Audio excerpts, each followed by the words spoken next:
question is from GATE 2016, Mechanical Engineering paper, Set 3, question number 35.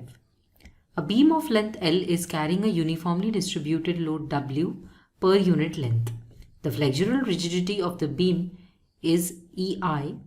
The reaction at the simple support at the right end is.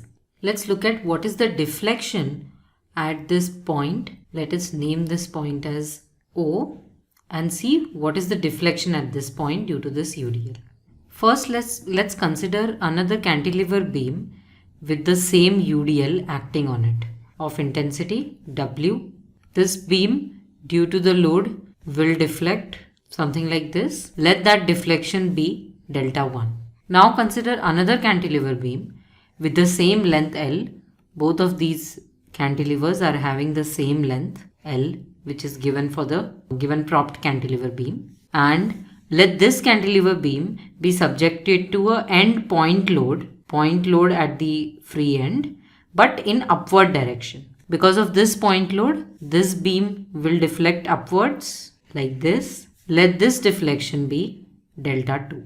Now, because in the given propped cantilever beam, there is no free end, because at the place of this free end, there is a propped support or a simple support. Hence, the deflection at free end, deflection at this end, if depicted by O in both of these, at point O, deflection should be 0.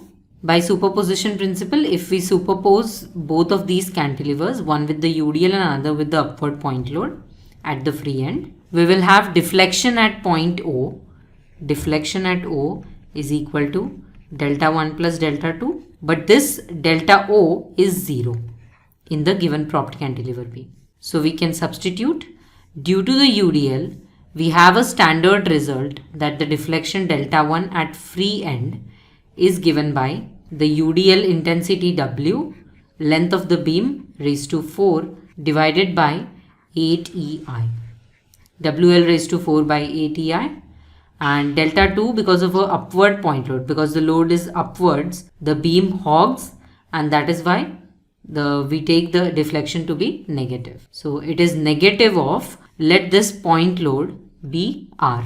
So we have it as R length of the beam cube by 3 into EI, where EI in both the cases is the flexural rigidity, same for both of the beams that we have considered. The length and the flexural rigidity remains same, and placement of the support also remains same, of the fixed support. Only what changes is intensity of the load on it.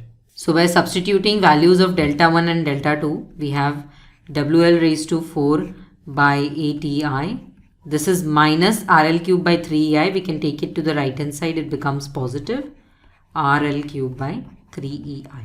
So after superposing, we can say that R is the reaction at the support. So from here, we can find out the value of reaction at the simple support, which is R is equal to EI gets cancelled on both sides. 3 of the L's gets cancelled. So we have R as 3 goes to the left hand side becomes 3 small w into L divided by 8 remains. 3 small w L by 8. Let's mark the correct option. Answer is option B. To learn about deflection of beams in detail, you can refer to the NPTEL video, Lecture 31, Deflection of Beams 2. It's from the course Lecture Series on Strength of Materials by Professor S.K. Bhattacharya. He is from Department of Civil Engineering, IIT Kharagpur. I hope this solution will help you clear your doubt. Thank you.